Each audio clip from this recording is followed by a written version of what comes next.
The Virgin of Guadalupe.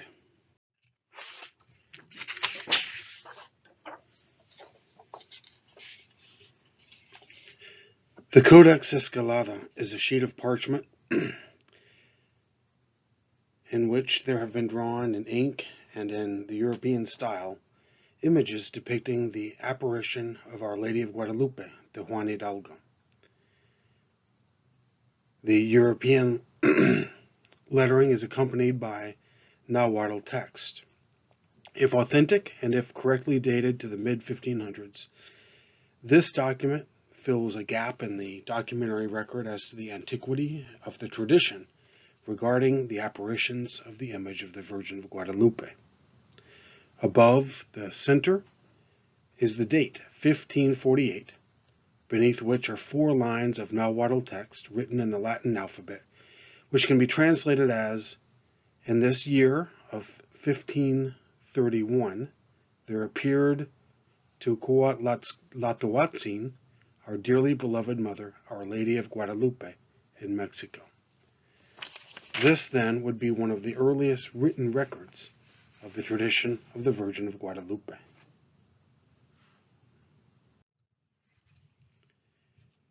Here you see another Nahuatl text describing the image or the apparition of the Lady of Guadalupe.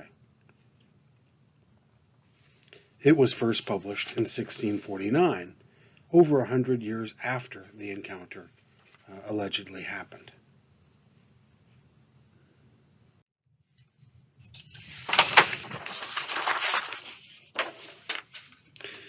This is a painting of Saint Juan Diego by Miguel Cabrera, done in 1752, over 2 centuries after the legendary apparition of the Virgin of Guadalupe. This is Juan Diego Coatlatlahuatzin, who lived from approximately 1474 to 1548. He was born in a village of either Chichimeca or Aztec origin, and he supposedly saw the Virgin of Guadalupe, the Virgin Mary, 4 times in December 1531. Juan Diego would go on to become the first Catholic saint indigenous to the Americas, in other words, the first indigenous person who became a Catholic saint. He was beatified in 1990 and canonized in 2002 by Pope John Paul II.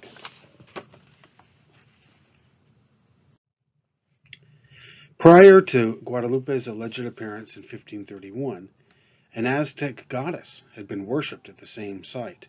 The Aztec goddess's name, Tonantzin, means Our Mother, or Our Lady, in the Aztec language of Nahuatl. Some skeptics contend that the Spanish colonial church concocted the story of Guadalupe appearing to Juan Diego to convert Aztecs and other indigenous groups to Christianity.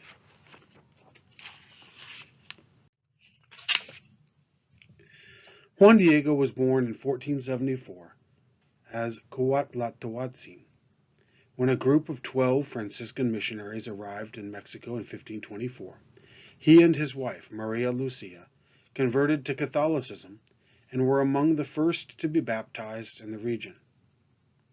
Hernán Cortés had requested friars of the Franciscan and Dominican orders to evangelize the Indians. The 12 Apostles of Mexico, the Franciscan 12, or the 12 Apostles of New Spain, were a group of 12 Franciscan missionaries who arrived in New Spain in May 1524 and reached Mexico City in June with the goal of converting its indigenous population to Christianity.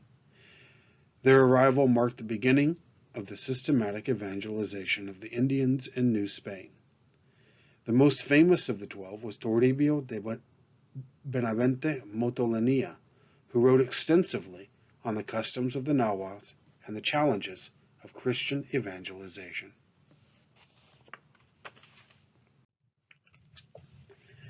Juan Diego was very committed to his new religion and walked long distances to receive instruction at the Franciscan mission at Tlatelolco.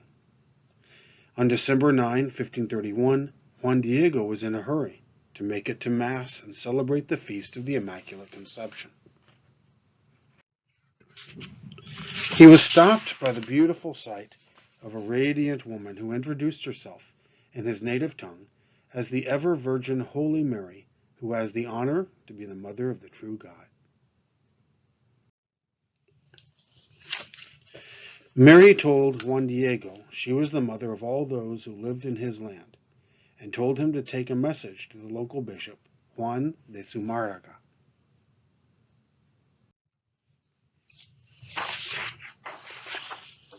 She wanted them to build a chapel in her honor there on Tepeyac Hill, which was the site of a former pagan temple.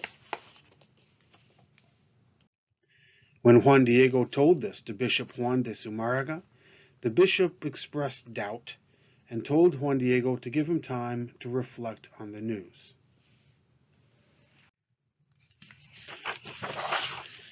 Later, the same day, Juan Diego encountered the Virgin Mary a second time and told her he had failed in fulfilling her request.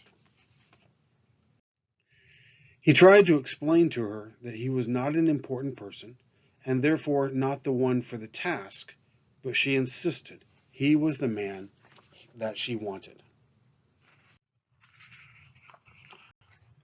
Juan Diego returned to the bishop the next day and repeated his request, but now the bishop asked for a sign that the apparition of the Virgin was real and truly from heaven.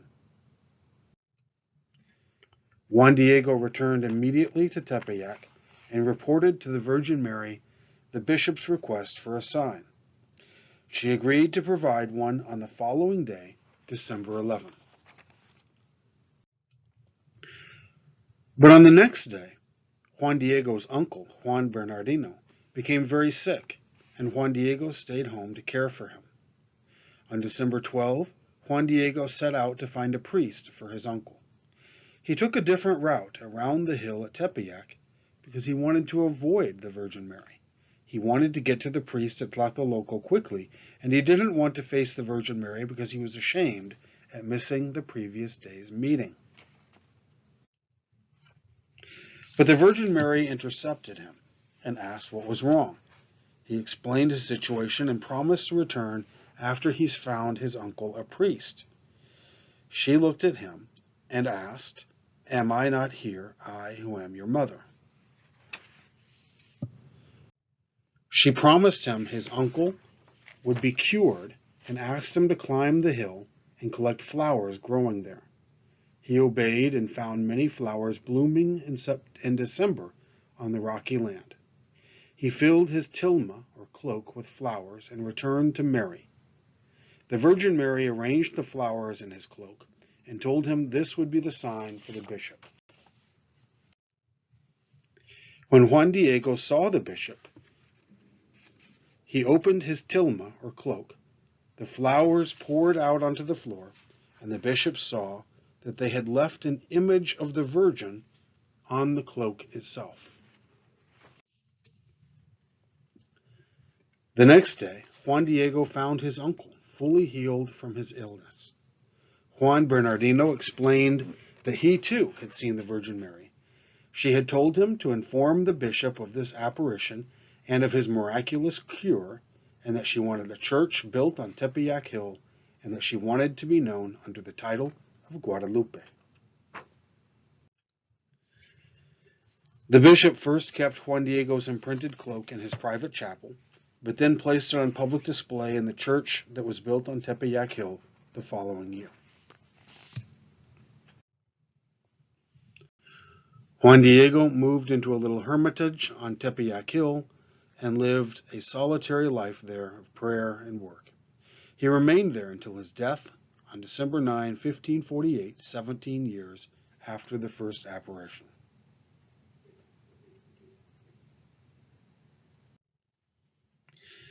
The Basilica of Our Lady of Guadalupe is now one of the world's major Christian pilgrimage destinations, receiving 22 million visitors in 2010. The Shrine of the Virgin of Guadalupe is the most visited Catholic pilgrimage destination in the world. Over the Friday and Saturday of December 11 to 12, 2009, a record number of 6.1 million pilgrims visited the Basilica of Guadalupe in Mexico City to commemorate the anniversary of the apparition. The Basilica of Our Lady of Guadalupe, located at the foot of Tepeyac, houses the cloak that is traditionally said to be Juan Diego's, and upon which the image of the Virgin is said to have been miraculously impressed as proof of the authenticity of the apparitions.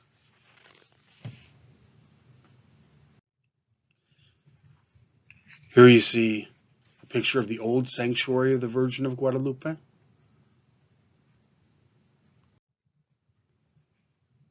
A painting from over 200 years ago, 1709, of the Basilica of Our Lady of Guadalupe. And a postcard from about 100 years ago of the Basilica. This is the original tilma of St. Juan Diego, which hangs above the high altar of the Guadalupe Basilica. The image is protected by bulletproof glass and a low oxygen atmosphere to prevent it from decaying. The Virgin of Guadalupe is considered the patroness of Mexico and the continental Americas. She is also venerated by Native Americans on the account of the devotion calling for the conversion of the Americas. Replicas of the tilma can be found in thousands of churches throughout the world, and numerous parishes bear her name.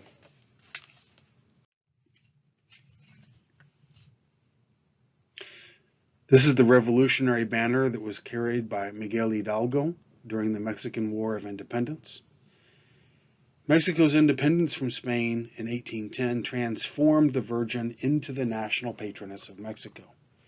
The independence leader, Father Miguel Hidalgo, launched the campaign for independence with the battle cry, "Death to the Spaniards and long live the Virgin of Guadalupe." The image of the Mexican Virgin, emblazoned on flags, banners, and peasant sombreros, became the insignia of the armed rebellion against Spanish rule. Guadalupe was an integral part of the Mexican Revolution 100 years later. Fighting under the slogan "Land and Liberty," revolutionary peasant leader Emiliano Zapata and his fighters carried the Mestiza Virgin on banners into battle against Mexican oligarchs.